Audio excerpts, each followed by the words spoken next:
Morning welcome to V3 news లక్ష్యం సమాజ హితం నేను ఎమిలియా బులెటిన్ల ముందుగా హెడ్లైన్స్ చూద్దాం. ప్రధాని ప్రకటించిన 20 లక్షల కోట్ల ప్యాకేజీకి కేంద్ర కేబినెట్ ఆమోదం. ధాన్యం నిల్వలపై పరిమితిని తొలగించిన కేంద్రం.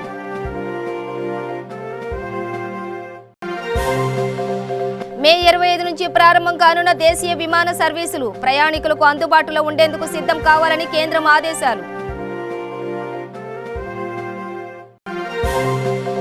బంగ్లాదేశ్ తీరాన్ని తాకిన ఆంఫాన్ తుఫాను ప్రభావిత ప్రాంతాల్లో అంటువ్యాధులు ప్రబలకుండా ప్రభుత్వం ముందు జాగ్రత్త చర్యలు.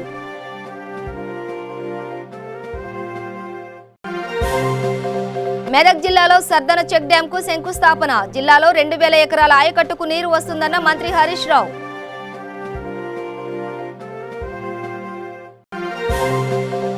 రంగారెడ్డి జిల్లా ఆమన్గల్ మండల కేంద్రంలో 30 పడకల ఆసుపత్రిని ప్రారంభించిన ఎమ్మెల్సీ కసిరెడ్డి నారాయణ రెడ్డి. ఆశా వర్కర్లకు నర్సులకు 25 కిలోల బియ్యం అందజేత. డీటెయిల్స్ చూస్తే భారత్లో విమాన రాకపోకలకు సంబంధించి విమానయాన శాఖ కీలక ప్రకటన చేసింది. దేశీయ విమాన సర్వీసులను మే 25 నుంచి ప్రారంభించనున్నట్లు పౌర విమానయాన శాఖ మంత్రి హర్దీప్ సింగ్ పూరి ట్వీట్ చేశారు. అన్ని ఎయిర్పోర్టులు మే 25 నుంచి సేవలను పునరుద్ధరించి ప్రయాణికులకు అందుబాటులో ఉండేందుకు సిద్ధం కావాలని ఆయన ఆదేశించారు. అయితే దశల వారీగా విమానాలను అందుబాటులోకి తీసుకురానున్నట్లు స్పష్టం చేశారు. అయితే అన్ని నగరాల మధ్య రాకపోకలకు అవకాశం ఇస్తారా లేదా అనే విషయంపై స్పష్టత ఇవ్వకపోవడం గమనార్హం. ఇప్పటికే వందే భారత్ మిషన్లో భాగంగా ఇతర దేశాల నుంచి భారత్కు విమానాల్లో ప్రయాణికులను తరలిస్తున్న సంగతి తెలిసిందే.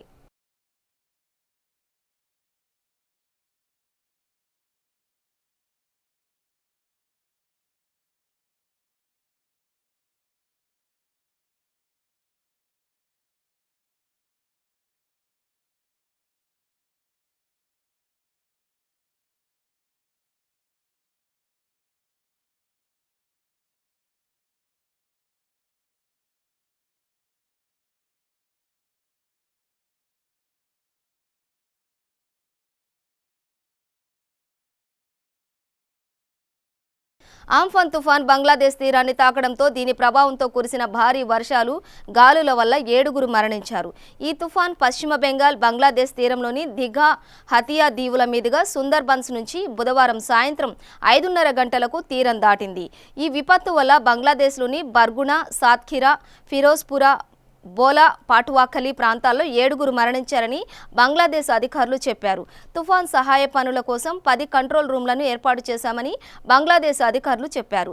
తుఫాన్ ప్రభావిత ప్రాంతాల్లో అంటువ్యాధులు ప్రబలకుండా ముందు జాగ్రత్త చర్యలు తీసుకునేందుకు 325 వైద్య బృందాలను ఏర్పాటు చేశారు. ఆంఫాన్ తుఫాన్ నేపథ్యంలో బంగ్లాదేశ్లోని అన్ని ఓడరేవుల్లో ప్రమాద హెచ్చరికలు జారీ చేశారు.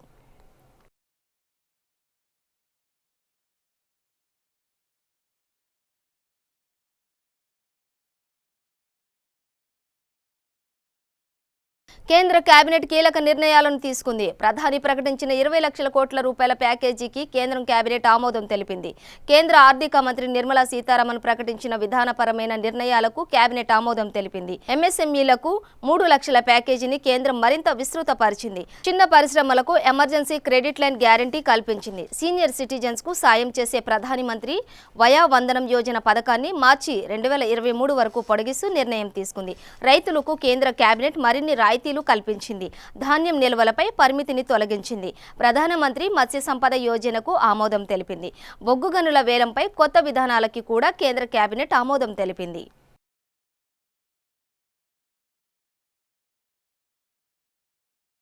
రైతు ఏ పంట పండించినా రైతు బంధం పథకం వర్తింపజేయాలని టీపీసీసీ రాష్ట్ర అధికార ప్రతినిధి మేడిపల్లి సత్యం అన్నారు. కోడిమ్యాల మండలంలోని జరిగిన విలేకరుల సమావేశంలో మాట్లాడుతూ తప్ప తాలు పేరుతో రైతులను ఇబ్బంది పెడితే సహించేది లేదని, రైతులు తిరగబడితే మాత్రం టీఆర్ఎస్ నాయకులు గ్రామాల్లో తిరగలేని పరిస్థితి వస్తుందని హెచ్చరించారు. బ్రతుకు తెరువు కోసం బొంబాయి, దుబాయ్ వెళ్లిన వారి దగ్గర నుండి డబ్బులు తీసుకుని పేడ్ క్వారంటైన్ చేయడం ఎంతవరకు సమంజసమని తీవ్ర స్థాయిలో మండిపడ్డారు. ఇప్పటికైనా ప్రభుత్వం సొంత ఖర్చులతో వలస కార్మికులను విదేశాల నుండి ప్రత్యేక విమానాలలో తీసుకొచ్చి క్వారంటైన్లో ఉంచాలని అన్నారు. ఈ మధ్య కాలంలో రైతులు తమ పంట పొలాల్లోనే ప్రక్రియకు శ్రీకారం చుట్టారు.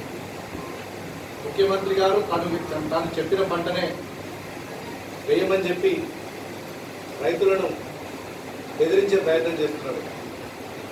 తరతరాలుగా ఎన్నో సంవత్సరాలుగా వందలేళ్లుగా రైతు తన భూమిలో ఏ పంట పండుతుంది, భూమి స్వభావాన్ని బట్టి ఏ పంట పండుతుంది, ఏ పంట పెడితే దిగుబడి వస్తుందని రైతుకే పూర్తి అవగాహన ఉంటుంది. ఇలా ముఖ్యమంత్రి గారు 2018 అసెంబ్లీ ఎన్నికలకు ముందు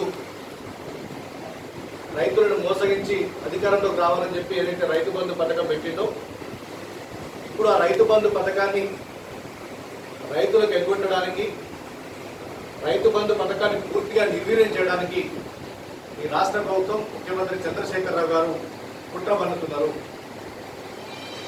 గతంలో ఈడు భూములకు కూడా రైతు బంధు ఇచ్చినటువంటి ముఖ్యమంత్రి ఎన్నికలకు ముందు ఇవాళ నేను ఏ పంట చెప్తే ఆ పంట పెడితేనే మీకు రైతు బంధు వస్తుంది, లేదంటే ప్రభుత్వం నుంచి ఏ పథకాలు అందాలన్నా ముఖ్యమంత్రి గారు చెప్పిన పంటనే వేయాలట, లేకపోతే ప్రభుత్వం నుంచి ఎలాంటి రాయితీలు కానీ రైతు బంధు పథకాలు కానీ వర్తింపయ్యాయని చెప్పి కుండ బద్దలు కొట్టని చెప్పింది. ఇలా ముఖ్యమంత్రి గారిని ఒకటే ప్రశ్నిస్తున్నాం, మీరు చెప్పిన పంటలు వేయడానికి రైతులు సిద్ధంగా ఉన్నారు, రైతులు అడిగినటువంటి మద్దతు ధరియడానికి మీరు సిద్ధంగా ఉన్నారని చెప్పి ముఖ్యమంత్రి ప్రశ్నిస్తున్నారు. ఇలా ముఖ్యమంత్రి గారు చెప్పిన పంట పండిస్తే ఇలా దాదాపుగా 1 ఎకరానికి 30 క్వింటాలు పండే వరి ధాన్యం ముఖ్యమంత్రి గారు చెప్పినటువంటి రకం పండిస్తే దాదాపు 10 క్వింటాలు తక్కువ పండే అవకాశం ఉంటుంది. ఈ తక్కువ పంట దిగుబడికి నష్టాన్ని ఎవరు భరిస్తారు? రైతు నష్టపోవాలా, లేదంటే రాష్ట్ర ప్రభుత్వం భరిస్తుందా? ముఖ్యమంత్రి గారు స్పష్టంగా చెప్పాల్సిన అవసరం ఉంది. లేదు మీరు 2500 లేదంటే 3000 రూపాయల క్వింటాలు ఇస్తామని చెప్పండి, బ్రహ్మాండంగా ముఖ్యమంత్రి గారి మాటను తూచా తప్పకుండా అమలు చేసి రైతులు పండించడానికి సిద్ధంగా ఉన్నారు. మీరు ఇదే మద్దతు ధరతోటి ముఖ్యమంత్రి చెప్పిన పంట పండిస్తే మాత్రం ఖచ్చితంగా రైతును ముంచినట్టు అవుతుంది, రైతును నట్టేట ముంచినట్టు అవుతుంది, రైతును పూర్తిగా దివాలా తీసే తన తప్ప మరొకటి కాదని చెప్పి నేను కాంగ్రెస్ పార్టీ తరఫు నుంచి హెచ్చరిస్తున్నాను. ఇలా ముఖ్యమంత్రి గారు నేను రైతుల పక్షపాతిని, గతంలో రైతు బంధు పథకం పెట్టినప్పుడు కేసీఆర్ అనేటోడు రైతులకు మేలు చేయడానికే పుట్టిండు, బహుశా దేశంలో ఇట్లాంటి ముఖ్యమంత్రి మీరు ఎవరు చూస్తుండడని చెప్పి రైతు బంధు పథకం ప్రవేశపెట్టమని చెప్పిండు. ఇవాళ జరుగుతున్నది ఏంది? నీకు ఓడెక్కేదాకా ఓడమల్లప్ప, ఓడెక్కేదాకా బోడమల్లప్ప అన్నప్పుడు 2018 అసెంబ్లీ ముందస్తు ఎన్నికలకు ముందు ఆర్భాటంగా ప్రవేశపెట్టి రైతులతో ఓట్లు వేయించుకొని ఇలా రైతుల అవసరం తీరిపోయినాక నేను రైతు బంధు ఇయ్యా, నేను చెప్పిన పంట వేయాలి, ఇంకా మరీ కొంతమంది అయితే సోషల్ మీడియాలో చాలా వ్యంగ్యంగా మనల్ని మాట్లాడుకుంటున్నారు. భవిష్యత్తులో కూడా ఆయన చెప్పిన పిల్లలు పెళ్లి చేసుకుంటే కళ్యాణ లక్ష్మి అన్న పరిస్థితికి ఇలా నిజంగా రాష్ట్ర ప్రజలు మాట్లాడుకునే పరిస్థితి వచ్చిందంటే ఇలా ముఖ్యమంత్రి గారి పట్ల ఎంత గౌరవం ఉందో తెలుసుకోవాల్సిన అవసరం ఉంది. ఇదే ముఖ్యమంత్రి గారు 2016 సంవత్సరంలో మీరు పత్తి వేయొద్దని చెప్పాడు. అదే ముఖ్యమంత్రి గారు 2020 సంవత్సరంలో మీరు పత్తి పండించాలి అని చెప్తున్నారు. అంటే ఈ 4 సంవత్సరాలకైనా పత్తి ధర మీద రెట్టింపు అయిందా? ఎందుకు ఈ నాటకాలు ఆడుతున్న ముఖ్యమంత్రి గారు చెప్పాల్సిన అవసరం ఉంది. కందులు అంటారు, కందులు అనేది సెపరేట్గా సాగు చేసేది ఏమి ఉండదు, వివిధ పంటల్లో అంతర్ పంటగా మాత్రమే కంది ఉంటుంది తప్ప కందులను కొన్ని ఎకరాలు. సంగారెడ్డి జిల్లా పుల్కల్ మండల పరిధిలోని పెద్దరెడ్డిపేట గ్రామంలో నివసిస్తున్న నిరుపేదలకు జిల్లా చైర్పర్సన్ మంజుశ్రీ జైపాల్ రెడ్డి చేతుల మీదుగా సుమారు 400 మందికి నిత్యావసర సరుకులను పంపిణీ చేశారు. ఈ సందర్భంగా జిల్లా చైర్పర్సన్ మంజుశ్రీ జైపాల్ రెడ్డి మాట్లాడుతూ గత 2 నెలలుగా దేశాన్ని పట్టి పీడిస్తున్న కరోనా వ్యాధి వల్ల ప్రజలు తీవ్ర ఇబ్బందులు ఎదుర్కొంటున్నారు అని ఆమె అన్నారు. దీంతో రోజువారీ కూలీ పనిచేసే కూలీలు తమకు పనులు దొరకలేక వారు తీవ్ర ఇబ్బందులకు గురవుతున్నారు అని ఆమె అన్నారు. ప్రతి ఒక్కరూ సామాజిక దూరంతో పాటు మాస్కులు తప్పకుండా ధరించాలని గ్రామ ప్రజలకు సూచించారు.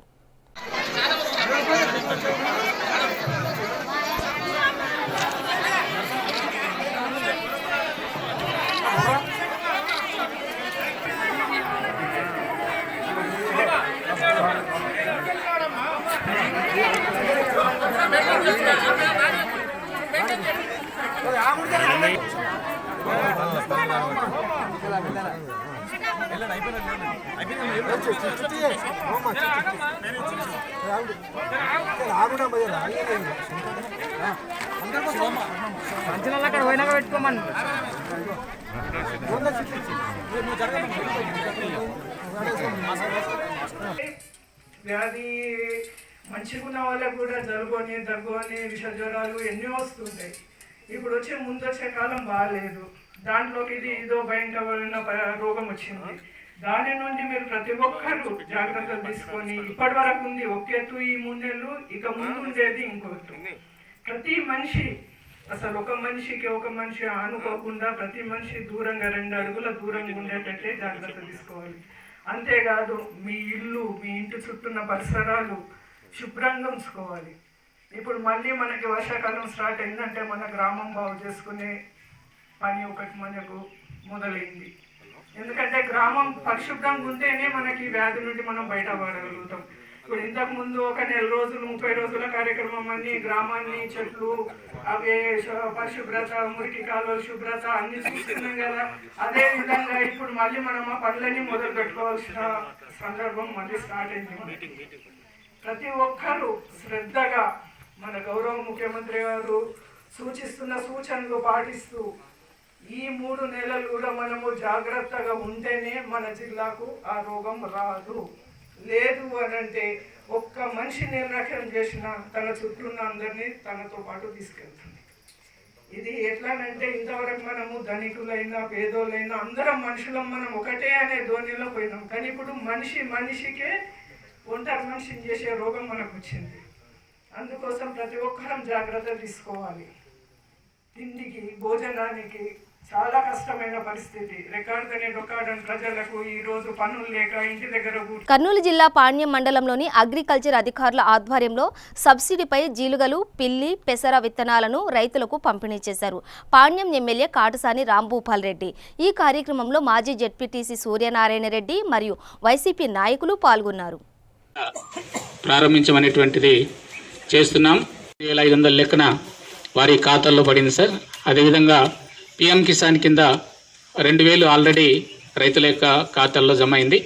పాండురంగాపురం పెట్టారు నంద్యాల కాన్స్టిట్యున్సీలో, అంటే పార్లమెంట్ కాన్స్టిట్యున్సీ. ఒకటి కర్నూలులో ఏర్పాటు చేస్తున్న తర్వాత తమ దానికి ఒక 2 టేబుళ్ళు. ఈ కుర్చీలు, కొత్త కుర్చీలు వస్తున్నాయి. నిమిషాలు సచివాలయం కాడ కానీ రైతు భరోసా నగరిలో గేట్ నుండి కూడా వర్కర్లు అంటే ఖచ్చితంగా పాణ్యం వస్తాయి, అవికి వస్తాయి. కాబట్టి ఎందుకంటే రైతులు చేశాం సార్. దాంట్లో 3 స్టెప్స్ ఉన్నాయి. ఒకటి రైతు భరోసా కేంద్రాల్లో రైతులను రిజిస్ట్రేషన్ చేస్తున్నాం సార్. రిజిస్ట్రేషన్ చేసిన తర్వాత ఆన్లైన్లోనే డబ్బులు కలెక్ట్ చేస్తున్నాము. ఆన్లైన్లో పంపించేసేటువంటి కార్యక్రమం అక్కడికే ఇచ్చాం. వేరే ఊర్లలో వేయదు. ఎక్కడైతే ఏ పంట అయితే మనకు ఉంటుందో ఆ పంటను ఆ గ్రామానికి అలాట్ చేస్తున్నాము. ఆ గ్రామానికి రిజిస్ట్రేషన్ చేసి నేరుగా ఆ గ్రామానికి విత్తనం కూడా తెచ్చే కార్యక్రమం చేస్తున్నాం.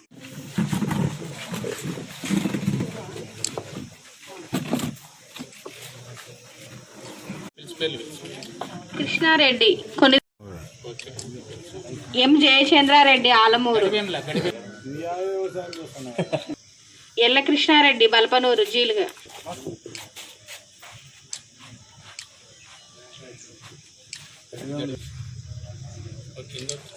సార్ దుర్వేశకు సంబంధించి వరకు రైతులకు అందరూ కూడా జీలుగా, పిల్లి, పెసర ఈ పంపిణీ చేయడం జరిగింది. ఈ కార్యక్రమంలో ఏడీ అగ్రికల్చర్ గారు, ఏఓ గారు, సూర్యనారాయణ రెడ్డి గారు, కరుణాకర్ రెడ్డి గారు, మిగతా నాయకులందరూ కూడా పాల్గొనడం జరిగింది.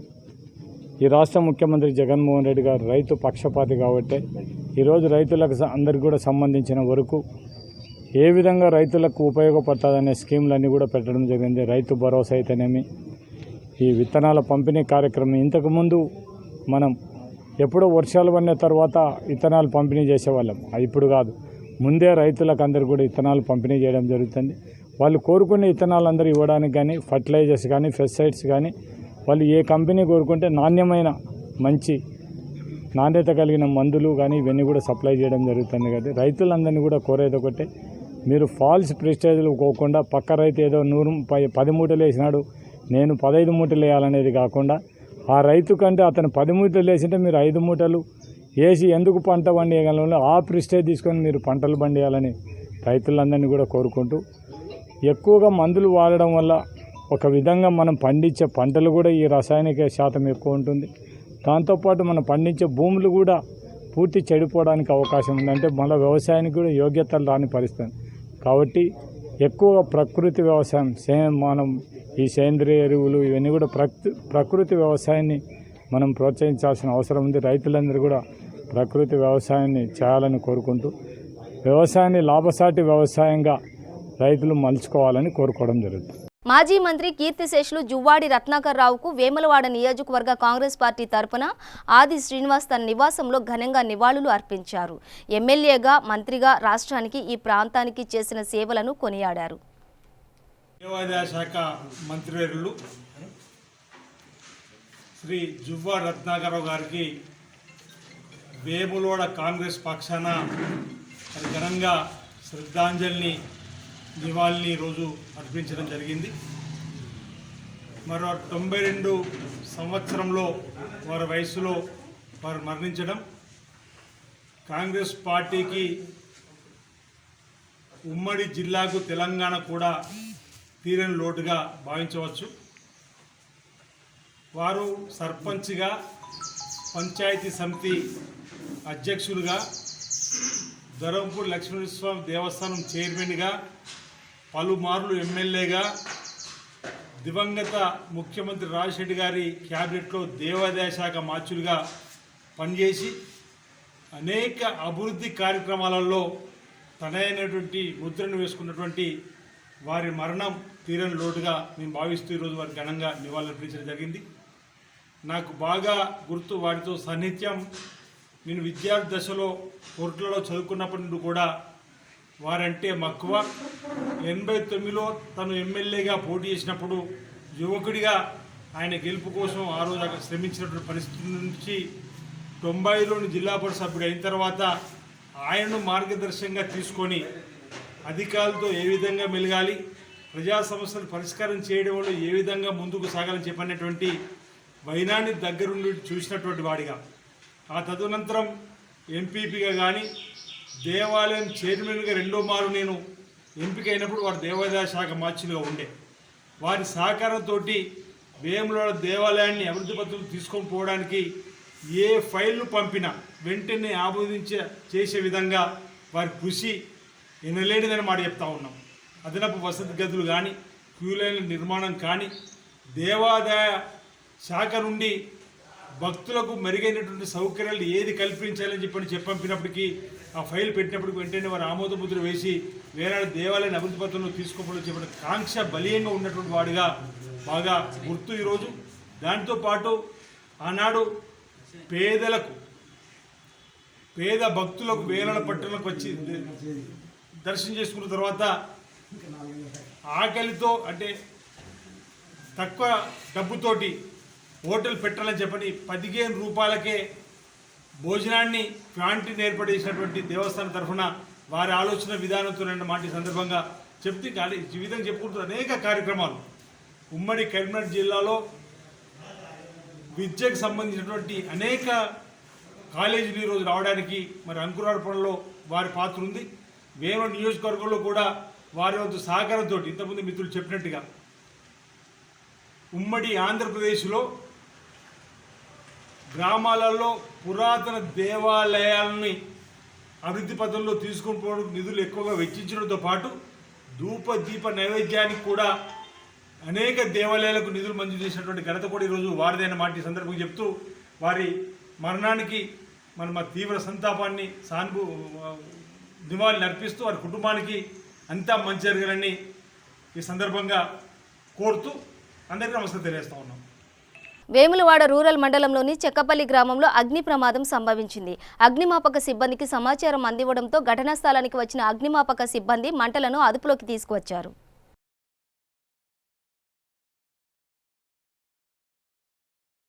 మెదక్ జిల్లాలో మంత్రి హరీష్ రావు సర్దన చెక్ డ్యాంకు శంకుస్థాపన చేశారు. 12.50 కోట్లతో మంజీరా నదిపై చెక్ డ్యాం ఎంతో ఉపయోగపడుతుందని, ఈ చెక్ డ్యాం 5 గ్రామాలకు ఉపయోగపడుతుందన్నారు. 3 గ్రామాల పాపన్నపేట మండలంలో, 2 గ్రామాలు ఘనపురం మండలంలో లబ్ధి పొందుతాయని, 2000 ఎకరాల ఆయకట్టుకు నీరు వస్తుందని మంత్రి హరీష్ రావు అన్నారు. ఈ కార్యక్రమంలో మెదక్ ఎమ్మెల్యే పద్మా దేవేందర్ రెడ్డి, ఎమ్మెల్సీ సేరి సుభాష్ రెడ్డి పాల్గొన్నారు. ఈరోజు సర్దన చెక్ డ్యాంకు మనం శంకుస్థాపన చేసుకోవడం జరిగింది. 12.5 కోట్ల రూపాయలతోని మంజీరా మీద ఈ చెక్ డ్యామ్ మరి నిజంగా ఎంతో ఉపయోగపడుతుంది. మరి ఈ యొక్క చెక్ డ్యాము 5 గ్రామాలకు మనకు బాగా బెనిఫిట్ అవుతుంది. 3 గ్రామాలు పాపన్నపేట మండలం, 2 గ్రామాలు గణపురం మండలంలో మనకు లాభం అవుతుంది. అంటే ఈ 5 గ్రామాల్లో దాదాపు 2000 ఎకరాలకు ఆయకట్టు వస్తుంది. మరి అదేవిధంగా ఈ సర్దెన చెక్ డ్యామ్ ఎన్నో రోజుల కల ఉండే సర్దెనలో చెక్ డ్యామ్ కావాలి. నిజానికి ఉమ్మడి ఆంధ్రప్రదేశ్లో మంజీరా మీద ఒక్క చెక్ డ్యామ్ కూడా శాంక్షన్ చేయలేదు. కాంగ్రెస్ ప్రభుత్వం పై తెలుగుదేశం వచ్చింది, తెలుగుదేశం పై కాంగ్రెస్ వచ్చింది, కానీ మంజీరా నది మీద ఒక్క చెక్ డ్యామ్ కూడా మంజూరు చేయలేదు. అంటే నీళ్ళన్నీ కూడా వాళ్ళకి కావాలి. ఇక్కడ మనకు చెక్ డ్యామ్ కడితే నీళ్ళు ఆగితే ఈ మెదక్ జిల్లా రైతులు బతుకుతారు, ప్రజలు బతుకుతారని చెప్పి మనతో కక్షతో కుట్రతో సమైక్యవాదులు ఒక్క చెక్ డ్యామ్ కూడా మంజీరా మీద కట్టనీయలేదు. ఇవాళ తెలంగాణ వచ్చింది కనుక మంజీరా మీద దాదాపు మనం 15 చెక్ డ్యాములు శాంక్షన్ చేసుకున్నాం. ఇవాళ 15 చెక్ డ్యాములు మంజీరా మీద. ఇవాళ 15 చెక్ డ్యాములు మంజీరాల మీద కట్టిన ఘనత టీఆర్ఎస్ ప్రభుత్వాన్ని, ముఖ్యమంత్రి కేసీఆర్ గారు. నిజంగా తెలంగాణనే రాకపోతే, టీఆర్ఎస్ ప్రభుత్వమే రాకపోతే మంజీరా మీద ఒక్క చెక్ డ్యామ్ కూడా రాకపో. ఇది ఒక 50-60 ఏండ్ల కళ. 60 ఏండ్ల కళ మంజీరా మీద చెక్ డ్యాములు వస్తే ఈ ప్రాంతం అంతా బాగుపడుతుందండి.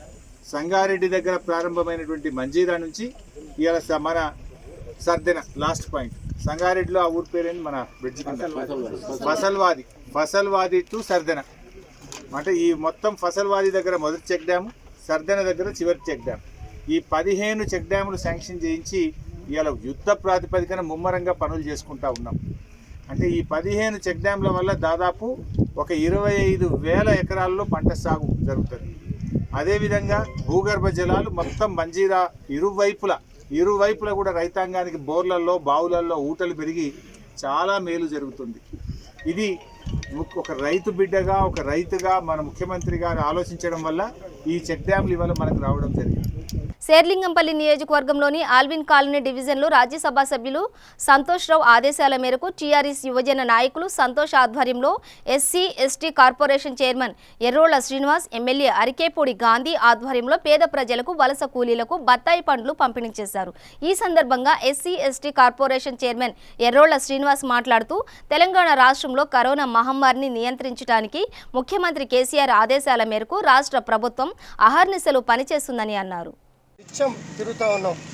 మామూలు టైం కన్నా ఎక్కువ సమయాన్ని కేటాయించి బియ్యం కానీ, నిత్యావసర వస్తువులు కానీ, కూరగాయలు కానీ, పళ్ళు కానీ, ఆహార పొట్లాలు కానీ విస్తృతంగా పంపిణీ చేస్తూ ఉన్నాం. ఇదే కాక ముఖ్యమంత్రి గారు దేశంలో ఎక్కడ లేని విధంగా 12 కిలోల బియ్యం 1,500 రూపాయలు, 12 కిలోల బియ్యం 500 రూపాయలు. వలస కూలీలు అనేది లేకుండా కొంతమంది తెలంగాణ మిత్రులు మిగిలిపోయారు అంటే వాళ్ళకు కూడా బియ్యం పంపిణీ చేస్తూ ఉన్నాం. ఎక్కడా ఇబ్బందులు రానియకుండా మనమంతా కూడా కలిసి కార్యక్రమాలు చేసి పేదలకు సహకరించాల్సిన బాధ్యత మన మీద ఉంది. అలాగే మీడియా మిత్రులు, డాక్టర్సు, నర్సులు, పోలీస్ సిబ్బంది, జిహెచ్ఎంసీ సిబ్బంది, రెవెన్యూ సిబ్బంది కూడా అహర్నిశలు కష్టపడుతూ ఉన్నారు. సమస్యల్ని బయటకు తీసుకొచ్చి ప్రజాప్రతినిధుల్లో, అధికారుల్లో అవేర్నెస్ తీసుకొచ్చి పేద ప్రజలకు ఎక్కడ ఇబ్బంది కలగకుండా చేస్తున్నందుకు మీ అందరికీ కూడా కృతజ్ఞతలు తెలియజేసుకుంటాను. కరోనా నేపథ్యంలో రైతులను ఆదుకోవడానికి గౌరవ ముఖ్యమంత్రి గారు ఇచ్చినటువంటి పిలుపు, అదేవిధంగా ఎంపీ సంతోష్ కుమార్ గారు ఇచ్చినటువంటి పిలుపు మేరకు శేర్లింగంపల్లి నియోజకవర్గంలో ఈరోజు ఎమ్మెల్యే గారి నాయకత్వంలో, యువజన నాయకులు సంతోష్ గారి నాయకత్వంలో ఈరోజు బత్తాయి పండ్లను పంపిణీ చేయడం జరుగుతుంది. బత్తాయి పండ్లను తినడం ద్వారా ఆరోగ్యానికి పోషక పదార్థాలతో పాటు ఇమ్యూనిటీని పెంచేటువంటి శక్తి ఈ యొక్క సీవిటం ద్వారా, ఈ యొక్క బత్తాయి ద్వారా వస్తుంది. కాబట్టి కరోనా వ్యాధిన బారిన పడకుండా ప్రతి ఒక్కరూ ఆరోగ్యంగా ఉండాలనేటువంటి ఒక మంచి లక్ష్యంతో ఈ యొక్క నియోజకవర్గంలో ఉచితంగా బత్తాయి పండ్లు పంచినటువంటి ముఖ్యంగా మిత్రుడు సంతోష్ కుమార్ గారికి, ఈ కార్యక్రమానికి హాజరైనటువంటి అన్న ఎమ్మెల్యే గారు గాంధీ గారికి, కార్పొరేటర్ గారికి, అదేవిధంగా మిత్రులు సాయి చంద్ గారికి, గంధం రాములన్న, అదేవిధంగా సంతోష్ కుమార్, అందరికీ కూడా పేరు పేరున ధన్యవాదాలు తెలియజేస్తున్నా. కరోనా నుంచి విముక్తి పొందాలంటే పౌష్టికాహారం తినాలి. ఈ విధంగా ఈ యొక్క సి విటమిన్ ఉండేటువంటి బత్తాయి పండ్లను, నిమ్మ పండ్లను తిని ఆరోగ్యంగా ఉండి కరోనాని తరిమి కొడదాం. Thank you. రంగారెడ్డి జిల్లా ఆమన్గల్ మండల కేంద్రంలోని 30 పడకల ఆసుపత్రిని మినీ వాటర్ ట్యాంక్ ప్రారంభించి నిత్యావసర సరుకులు పంపిణీ చేశారు ఎమ్మెల్సీ కసిరెడ్డి నారాయణ రెడ్డి. డిహెచ్ఎంఓ స్వరాజ్యలక్ష్మి పట్టణంలోని ఆసుపత్రిలో మినీ వాటర్ ట్యాంక్ ప్రారంభించిన అనంతరం పోలీసులను, వైద్యులను, స్టాఫ్ నర్సులను సన్మానించారు ఎమ్మెల్సీ కసిరెడ్డి నారాయణ రెడ్డి. ఈ కార్యక్రమంలో డిఎంహెచ్ఓ స్వరాజ్యలక్ష్మి, ఎమ్మెల్సీ సతీమణి మాధవీలత పాల్గొని ఆశా వర్కర్లకు, నర్సులకు దాదాపుగా 60 మందికి 25 కిలోల బియ్యం అందజేశారు. ఈ కార్యక్రమంలో స్థానిక MPP Anitha Vijay, Kadthal MPP Kamli Mochanaik, municipality chairman, vice chairman, మాజీ సర్పంచ్ కేశవులు, కార్యకర్తలు పాల్గొన్నారు. అదేవిధంగా డిప్యూటీ డిఎంహెచ్ఓ బాల నరేందర్ గారికి ఎమ్మెల్సీ కసిరెడ్డి నారాయణ రెడ్డి సార్ గారు సన్మానం చేస్తారు.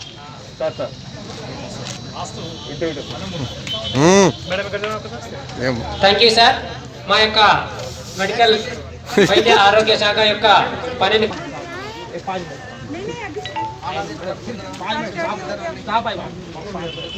అదేవిధంగా డాక్టర్ అజీమ్ సార్ దగ్గర ఒక ట్యాంకు బాబా మరి ఆయన సొంత డబ్బులతోటి ఖర్చు పెట్టేసేసి ఈరోజు మమ్మల్ని పిలిచి ఇనాగ్రేషన్ చేయాలని చెప్పినారు. చాలా సంతోషం. ఒక సేవా కార్యక్రమం చేశారు. అదేవిధంగా మిత్రులు వసుపుల జగ్గయ్య గారు కూడా ఈ ఏఎన్ఎంస్ తర్వాత అదే ఆశా వర్కర్స్కు దాదాపు 70 మందికి మొత్తము మరి ఈరోజు 25 కిలోల బియ్యం కూడా ఆయన మరి సమకూర్చి అందరికీ నా ద్వారా ఇప్పించడం జరిగింది. మరి వాళ్ళ డబ్బులతో చేసినారు. మరి అభిమానంతో మీరు వస్తే బాగుంటుందని చెప్పేసి పిలిచినందుకు నేను వచ్చి నా చేతుల ద్వారా ఇవ్వడమే, కానీ వాళ్ళు పెట్టిన డబ్బులు ఇది చాలా సంతోషం.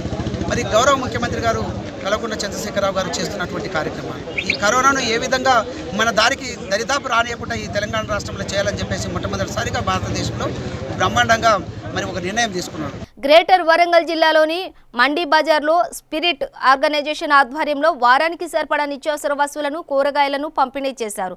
ఈ కార్యక్రమానికి డిస్ట్రిక్ట్ లీగల్ సర్వీస్ అథారిటీ జీవి మహేష్ నాథ్ సివిల్ జడ్జి ముఖ్య అతిథులుగా హాజరైనారు.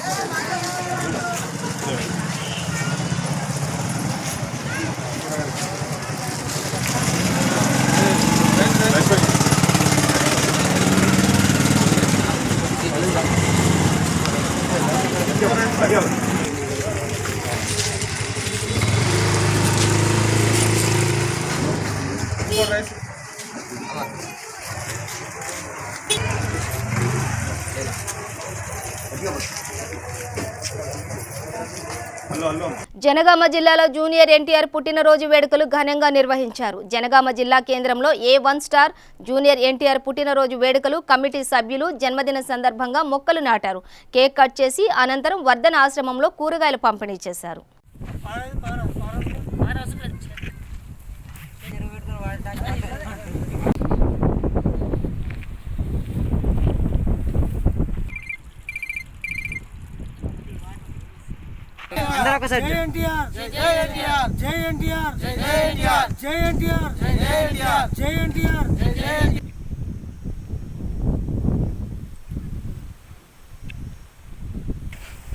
ఈరోజు ఎన్టీఆర్ జన్మదిన శుభాకాంక్షలు. మా 37వ సంవత్సరంలోకి అడుగుపెట్టబోతున్నాడు. మా జనగామ జిల్లా ఎన్టీఆర్ ఫ్యాన్స్ అసోసియేషన్ తరఫున జన్మదిన శుభాకాంక్షలు తెలుపుతున్నాము. మాకు చాలా ఆనందంగా ఉంది. అన్నగారు ఇంకా 100 పుట్టినరోజులు నిండు నూరేళ్లతోటి మా అందరి ఆయురారోగ్యాలు ఆయన మహాశివుడు కూడా పోసుకొని ఇంకా 100 సంవత్సరాలు పూర్తిగా ఘన విజయంగా ఇంకా ఎన్నో మెట్లు ఎక్కి మన సక్సెస్ మీట్లు పొందాలని కోరుకుంటున్నాము. అన్నగారు బర్త్డే సందర్భంగా ఎటువంటి కార్యక్రమాలు, పాలు ప్యాకెట్లు కానీ వేస్ట్ చేయడం. బులెటిన్ ముగించే ముందు హెడ్లైన్స్ మరోసారి. ప్రధాని ప్రకటించిన 20 లక్షల కోట్ల ప్యాకేజీకి కేంద్ర కేబినెట్ ఆమోదం. ధాన్యం నిల్వలపై పరిమితిని తొలగించిన కేంద్రం.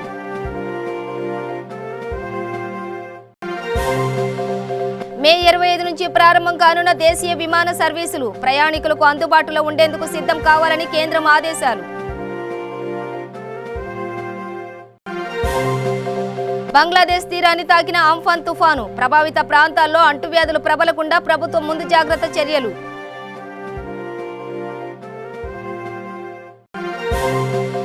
మెదక్ జిల్లాలో సర్దన చెక్ డ్యాం కు శంకుస్థాపన. జిల్లాలో 2000 ఎకరాల ఆయకట్టుకు నీరు వస్తుందన్న మంత్రి హరీష్ రావు.